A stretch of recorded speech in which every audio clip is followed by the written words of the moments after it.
हो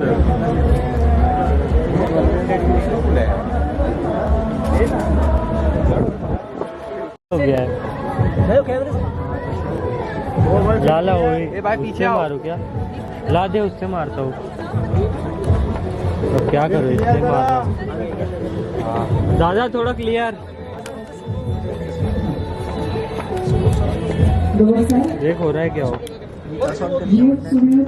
अबे एक फोटो थोड़ा इकडे सर, तेरे सामने तो फोटो मार रहा हूँ।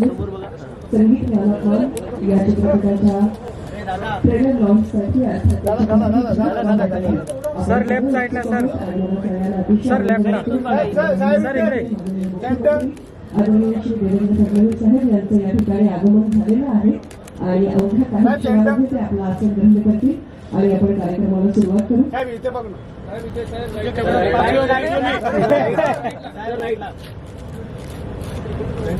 Thank you sir. सर इकडे sir. I won't take more of your time. Sir, may I invite you on stage? मी सुबोध आणि शंकरजी आपणालाही विनंती करते की आपण कृपया मंचावरती यावं.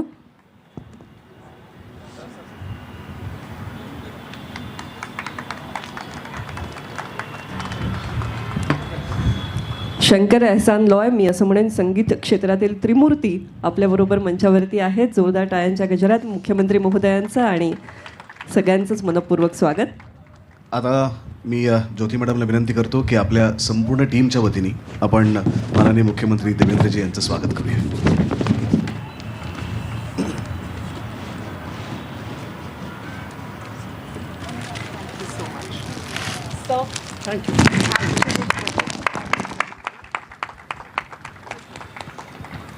सर, तुमचं मनोगत आम्हाला ऐकायचंच आहे, पण आज तुमच्या हस्ते या चित्रपटाच्या ट्रेलरचं अनावरण होणार आहे. तर आमच्या सिनेमाच्या भाषेत ॲक्शन म्हणल्यानंतरच एखादी गोष्ट सुरू होते. तर मी तुम्हाला विनंती करतो की तुम्ही ॲक्शन म्हणावं, समोर बसून एकदा ट्रेलरचा आस्वाद घ्यावात आणि मग आपलं मनोगत ऐकण्यासाठी आम्ही सगळेजण उत्सुक आहोत. ॲक्शन.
प्रचंड उत्सुकता आहे तुमची प्रतिक्रिया जाणून घेण्याविषयी आणि अर्थातच तुमच्याकडून काही ऐकण्याविषयी. संगीत मान अपमान, ज्याचं खरं म्हणजे आपण सगळेच वाट पाहतोय 10 तारखेची. त्याचे दिग्दर्शक आणि आपल्या सर्वांचे लाडके अभिनेते सुबोध भावेजी, ज्योती देशपांडेजी,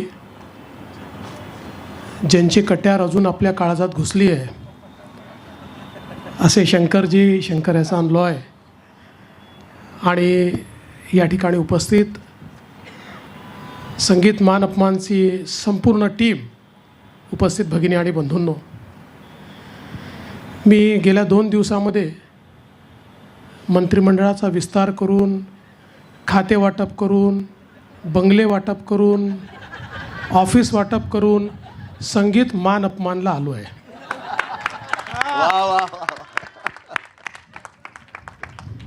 आमच्याकडे मान अपमान मनात होतो, त्याचं संगीत मीडियात वाजतं.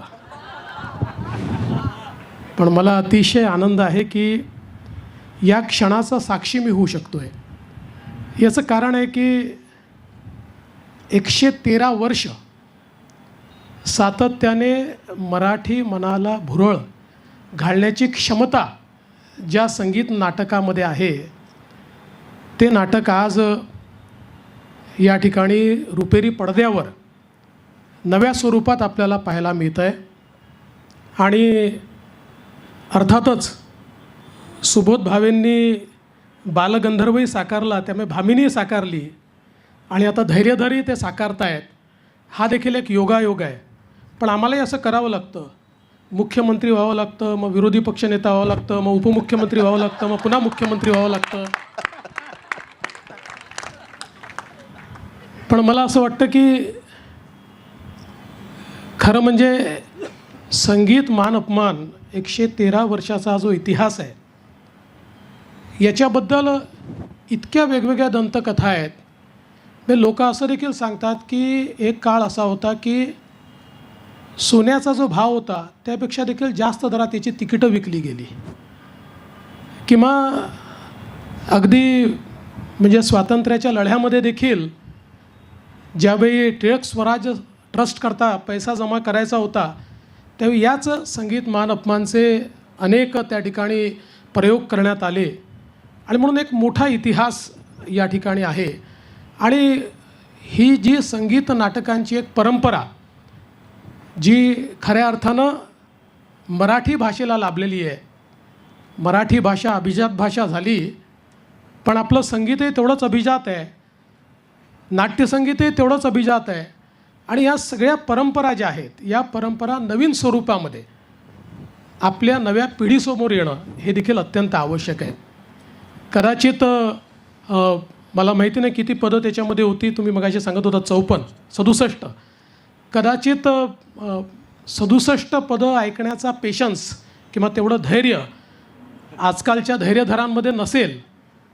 पण मला असं वाटतं की याचं जे सौंदर्य आहे हे या 14 पदांच्या माध्यमातनं, या सिनेमातनं निश्चितपणे आपल्यापर्यंत पोचेल. आणि त्यातनं नव्या पिढीमध्येही उत्कंठा तयार होईल की एकदा तरी आपण जाऊन थिएटरमध्ये संगीत मान अपमान बघितलं पाहिजे.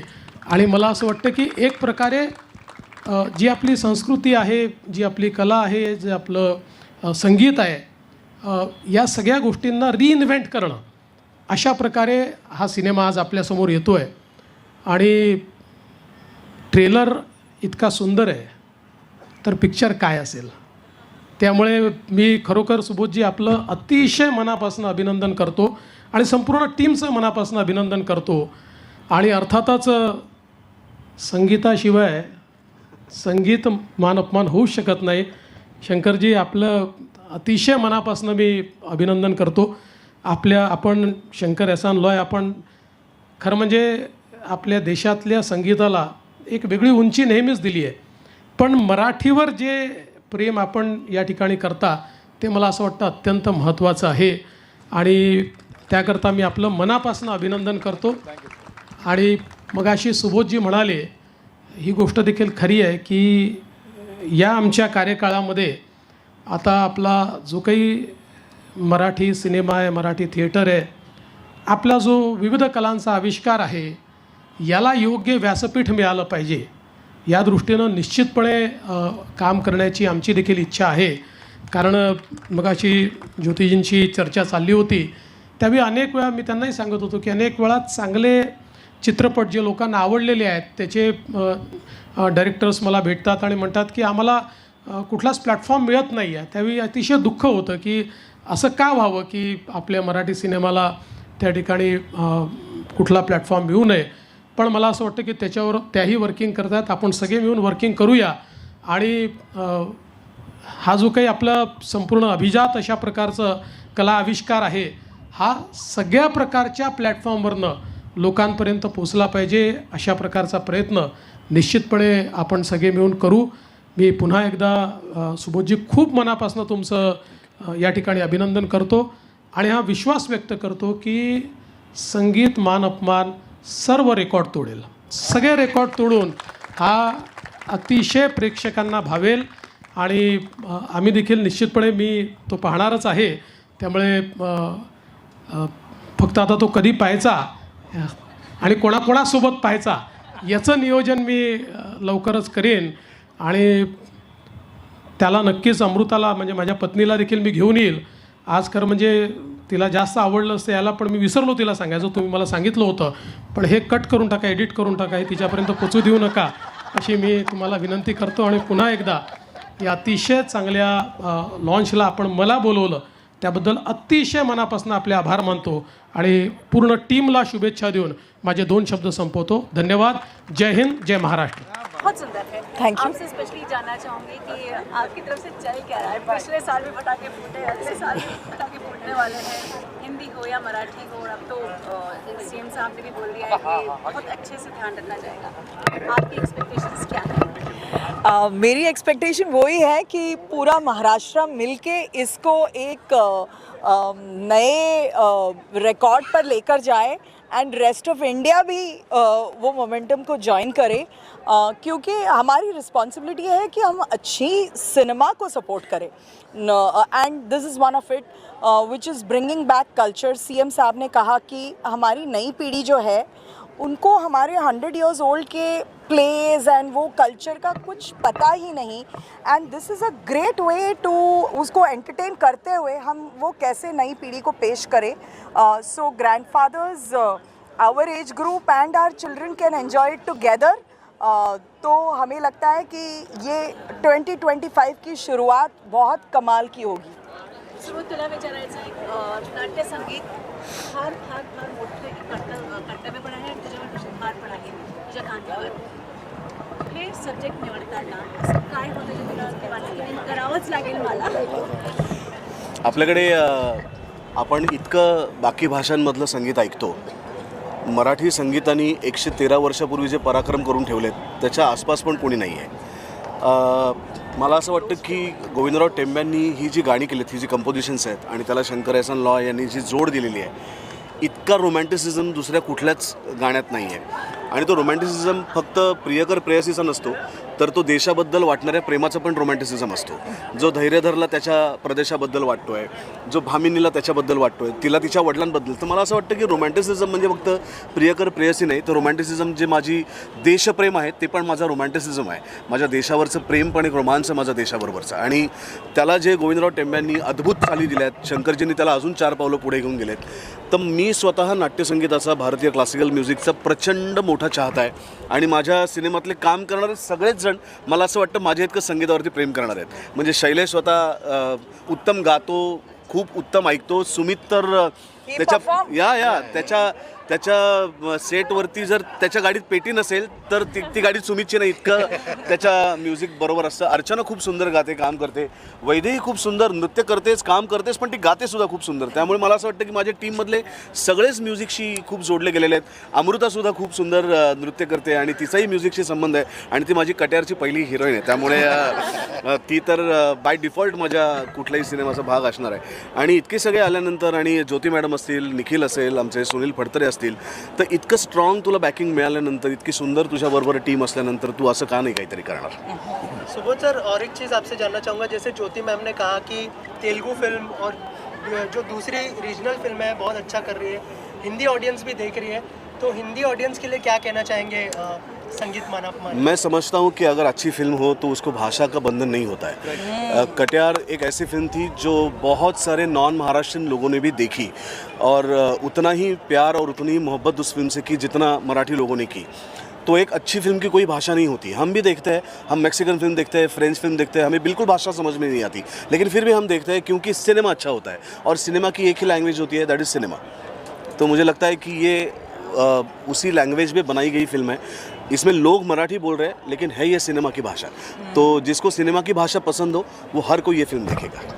सुमित सर, तुम्ही जस्ट आता सुबोध सरांना एक मिठी मारली. अनेक वर्ष सरांना बघतोय की मालिकेच्या निमित्ताने असो किंवा अनेक सिनेमाच्या निमित्ताने त्यांना नेहमीच एक दिग्दर्शकाचं टेन्शन असतं की बाबा हे दुसरं बाळ आहे त्यांचं. पण आता तुम्ही एक मिठी मारली, ते काय बॉन्ड शेअर करता? ती आमची मिठी जरा जुनी आहे, ती आमची काशीनाथ घाणेकरची मिठी आहे. म्हणजे जसा सुबोधने आता कट्यारचा उल्लेख केला तसंच मी घाणेकरांच्या त्या फिल्मचा सुद्धा उल्लेख करेन की सुबोधचं काम हे आम्ही सगळेजण खूप म्हणजे असं we look up to his work. नट म्हणून तर तो उत्तम आहेच, पण दिग्दर्शक म्हणून मला त्याच्यावर काम करण्याची पहिल्यांदाच संधी मिळाली आहे. तर त्यामुळे त्याच्याकडनं त्यांनी जे मला अजून आठवतं, आम्ही ओरछाला शूटिंग करत होतो आणि शूटिंग आमचं 15 तारखेपासून 16पासून आणि 15 रात्री तर आम्हाला प्रत्येकाला एकेकाला असं खांद्यावर हात घालून ना असं फिरून येत होता की तुझा रोल असा आहे, तुझा रोल असा आहे, असं करून मी मोठी चक्कर मारून येत होता. मग इकडे पात्र बदलायचं, इकडे मग शैलेश यायचा, पण सुबोधचा हात असाच असायचा. तर सुबोधने जे ब्रीफ दिलं ना मला ते इतकं अप्रतिम होतं. कारण काय, तू हा चित्रपट जगला आहे तो राईट फ्रॉम द इन्सेप्शन. त्याला त्याचं नाट्यसंगीतावरचं प्रेम, गाण्यावरचं प्रेम, ते सगळं ह्याच्यामध्ये दिसतं. तर म्हणजे ते कट्यार असू दे किंवा संगीत मानाप्पान असू दे. तर त्यामुळे सुबोधने जे आम्हाला ब्रीफ दिलं तर काही नाही, आम्ही फक्त तीच री ओढली आहे, सुबोधचंच बोट धरून आम्ही सगळेजण चालत पुढे गेलेलो आहोत. त्यामुळे सुबोधबरोबर काम करण्याची वेगळीच मजा आहे. वा. 10 तारखेला बाळ जन्माला येणार आहे. दिग्दर्शकाच्या मनातल्या काय भावना आहेत? ते डोळ्यात सगळे दिसतंय आल्यापासून. नाही, मी खरं सांगू का, एक म्हणजे परमेश्वराची एवढी कृपा आहे की आपण एखादं स्वप्न बघतो आणि त्या स्वप्नामध्ये इतकी सगळी लोकं सामील होतात आणि तुला कळतही नाही की तुझं स्वप्न कधी पूर्ण झालं. तर ते अनेकांचं स्वप्न होऊन जातं आणि ते लोक त्याचा वारसा पुढे नेतात. मला असं वाटतं की ज्या दिवशी माझं सेन्सॉर झालं, ज्या दिवशी माझी DCP निघेल ना, त्या क्षणी या सिनेमातनं मी मुक्त होईन. म्हणजे आत्मा जसा मुक्त होतो शरीरातनं, तसं मी या सिनेमातनं मुक्त होईन. मग हा सिनेमा प्रेक्षकांचा होऊन जाईल, माझा त्या सिनेमाशी काही संबंध नाही. पण त्यांच्याकडे पोचवण्यापर्यंतची जी जबाबदारी आहे ती 5 वर्ष मी फार मेहनतीने आणि फार प्रामाणिकपणे सांभाळले. कारण गोष्ट त्यांचीच आहे, माझी थोडी आहे. एका पिढीकडनं दुसऱ्या पिढीकडे फक्त द्यायची आहे. त्यामुळे आम्ही सगळेजणं त्याच्याशी मधला एक दुवा म्हणून जोडले गेलेलो. 113 वर्षापूर्वी खाडीलकर टेंब्यांनी सुरू केलेलं हे वारू आता 2025मध्ये पुढच्या पिढीकडे आम्हाला द्यायचं आहे. मग त्याच्यामध्ये ज्योती मॅडम, फडतरे आणि आम्ही सगळे आमचे ॲक्टर्स, आमचे ऑल टेक्निशियन्स, या सगळ्यांनी त्याला इतकंच प्राणपणाने सांभाळलं आहे. आणि मला असं वाटतं की डिरेक्टर म्हणून माझं काम एवढंच आहे की जितकी ही फिल्म मला माझी वाटते की माझ्या टीममधल्या प्रत्येकाला त्याची वाटली पाहिजे. आणि ती जेव्हा वाटते तेव्हा मला काहीच करावं लागत नाही. सगळ्यात आधी माझ्या वाट्याला भामिनी ही भूमिका आली हे खरंच माझं भाग्य आहे. मी मगाशी पण म्हटलं तसं ज्या ज्या व्यक्तीला वाटलं असेल की मी भामिनी साकारू शकेन त्या प्रत्येकाचे मी बहुतेक आयुष्यभरासाठी ऋणी आहे. कारण प्रत्येक कलाकारासाठी एक खूप मोठं स्वप्न असतं अशा एखाद्या चित्रपटाचा भाग होणं. आणि तू म्हणालीस तसं या सिनेमात मला खूप वेगवेगळे प्रयोग करायला मिळालेत. एक अभिनेत्री म्हणून अजून काय हवं, प्रत्येक वेळेला काहीतरी नवीन करायला मिळावं, काहीतरी वेगळं करायला मिळावं हीच अपेक्षा असते. आणि ह्या सगळ्यांच्यामुळे ती माझ्या पदरात पडली आहे. आणि सुबोधदादाबरोबर मी अर्थात आणि डॉक्टर काशीनाथ घाणेकरमध्ये काम केलेलंच आहे. पुन्हा एकदा काम करण्याची संधी मिळाली आहे ॲक्टर म्हणून आणि त्याच्या दिग्दर्शनाखाली काम करण्याची संधी मिळाली आहे. एक कलाकार म्हणून तुम्ही त्यांच्याबरोबर काम केलेलं असलं तरी तेव्हा तुम्हाला असं वाटतं की तुम्हाला कळली आहे ती व्यक्ती. पण मला असं वाटतं की तो प्रवास सुरूच राहतो प्रत्येक नव्या सिनेमाबरोबर, प्रत्येक नव्या कामाबरोबर. आणि ह्या सिनेमाच्या बाबतीतही मला तसंच झालं. त्याच्यातले दिग्दर्शक म्हणून इतके सारे पैलू, व्यक्ती म्हणून इतके सारे पैलू मला अनुभवायला मिळाले या सिनेमाच्या निमित्ताने. प्रत्येकच जण त्याच्याबद्दल बोलताना इतकं प्रेमाने, इतकं कौतुकाने बोलतोय कारण ही डिझर्व्स आहे. त्यांनी तितकं आपुलकीने, तितकं आत्मीयतेने आम्हा सगळ्यांबरोबरचं ते नातं कलाकार म्हणून, दिग्दर्शक म्हणून आणि माणूस म्हणून जपलं आहे. त्यामुळे मला असं वाटतं की ही अशी इतकी स्ट्रॉंग टीम मिळणं हे खरंच माझं भाग्य आहे. आणि आता फक्त उत्सुकता आहे की लोकांपर्यंत आम्ही हा सिनेमा कधी पोहोचवतोय आणि लोकांची प्रतिक्रिया कधी आम्हाला पाहायला मिळते. सो पहिलं वाक्य त्यांचं सिनेमा संपल्यानंतरचं काय होतं तुम्ही सांगा? No you say. सिनेमा संपल्यानंतरचं त्यांचं पहिलं वाक्य होतं, सुबोध सिनेमा ही घेऊन जाणार आहे. ओके, घेऊन जाऊ दे, सिनेमा भामिनीचाच आहे. Thank you so much. थँक्यू.